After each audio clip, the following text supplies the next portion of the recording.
Halo selamat siang pemirsa IDX Channel, kita kembali berjumpa dalam IDX First Session Closing. Sejumlah informasi dari dunia ekonomi dan bisnis akan kami sajikan untuk Anda. Bersama saya Rosalyn Chu, inilah IDX First Session Closing selengkapnya untuk Anda.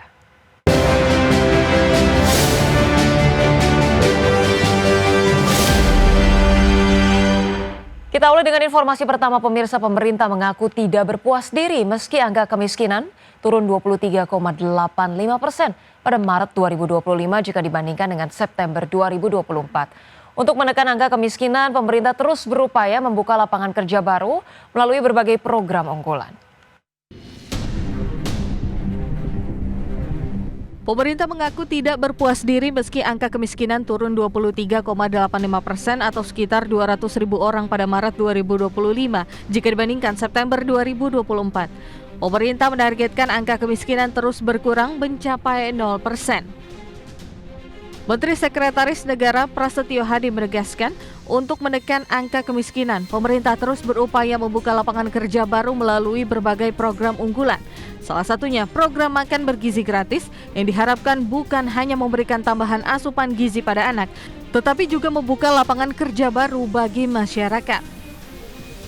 Menurut Mensesnek, potensi lapangan kerja dari program MBG bisa difokuskan untuk masyarakat yang berada satu tingkat di bawah kemiskinan ataupun mereka yang baru saja kehilangan pekerjaan.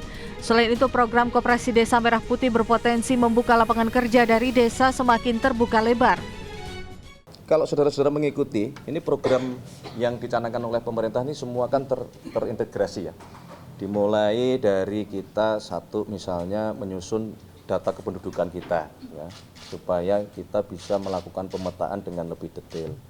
Nah, kemudian kalau saudara-saudara ikuti ya program-program Bapak Presiden, program pemerintah misalnya mengenai makan bergizi. Di situ juga diharapkan itu menjadi salah satu, tidak sekedar kita ingin memberikan tambahan asupan gizi kepada adik-adik kita ya, peserta didik, tetapi juga di situ akan membuka lapangan pekerjaan.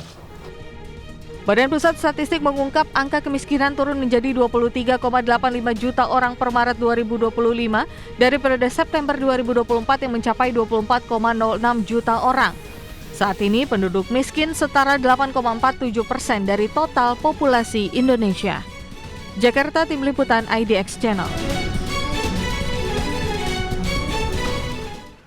Pemirsa, fenomena rojali atau rombongan jarang beli yang kembali marak di pusat perbelanjaan menjadi indikator nyata lemahnya daya beli masyarakat. Istilah ini merujuk pada kelompok masyarakat yang datang ke mal beramai-ramai tapi minim melakukan transaksi belanja.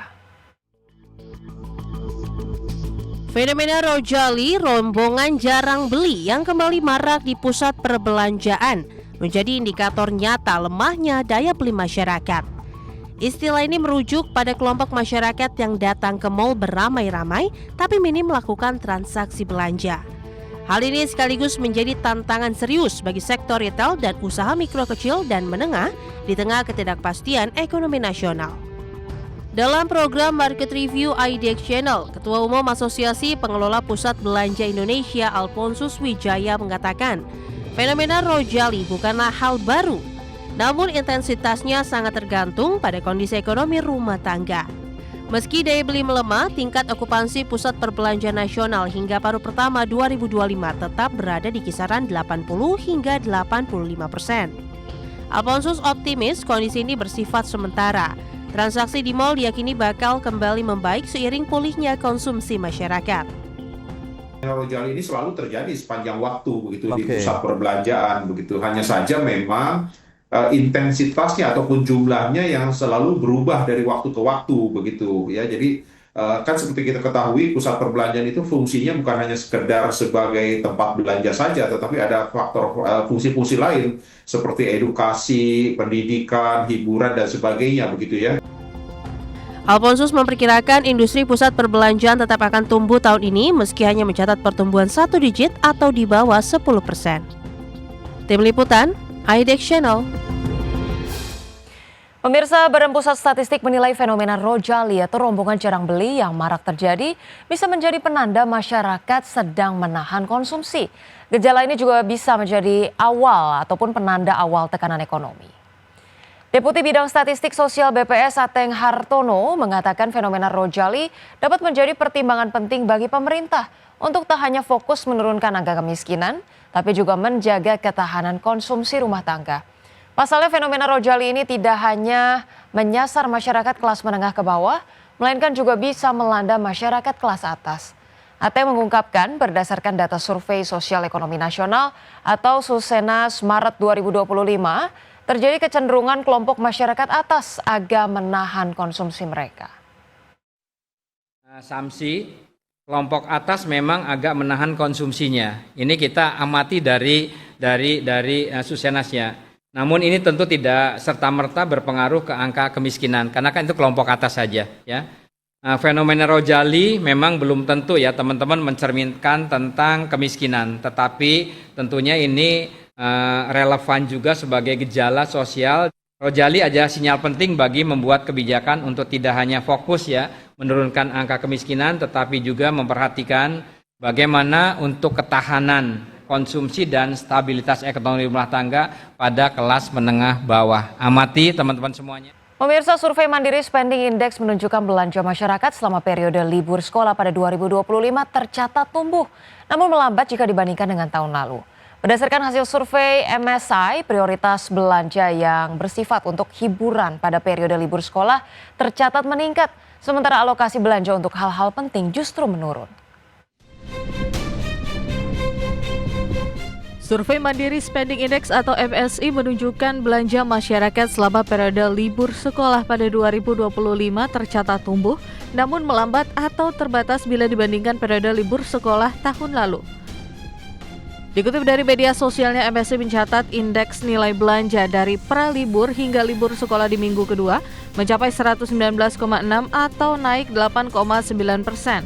Sedangkan pada tahun lalu mencapai 121,7 atau naik 11,1%. Melihat kondisi tersebut diperkirakan perilaku mantap alias makan tabungan terlihat di libur sekolah. Bila melihat tahun-tahun sebelumnya masyarakat tidak melakukan makan tabungan untuk berbelanja atau berada di indeks 100. Namun periode libur sekolah tahun ini, indeks tabungan turun menjadi 96,6, padahal indeks belanjanya hanya mencapai 108,9 atau lebih rendah dari 2024 yang mencapai 111,1 atau masih relatif sama dengan 2023 yakni sebesar 108,9.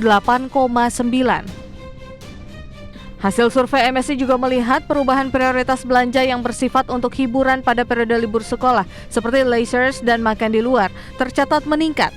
Belanja leisures mencapai 21% naik dari tahun lalu yang sebesar 19% dan makan di luar meningkat menjadi 15% dari tahun lalu sebesar 11%. Sedangkan alokasi belanja untuk hal-hal penting justru turun dari 21% tahun lalu menjadi 16% pada tahun ini. Alokasi belanja untuk barang tahan lama juga tercatat turun menjadi 20% dari tahun lalu sebesar 24%. Jakarta, Tim Liputan IDX Channel.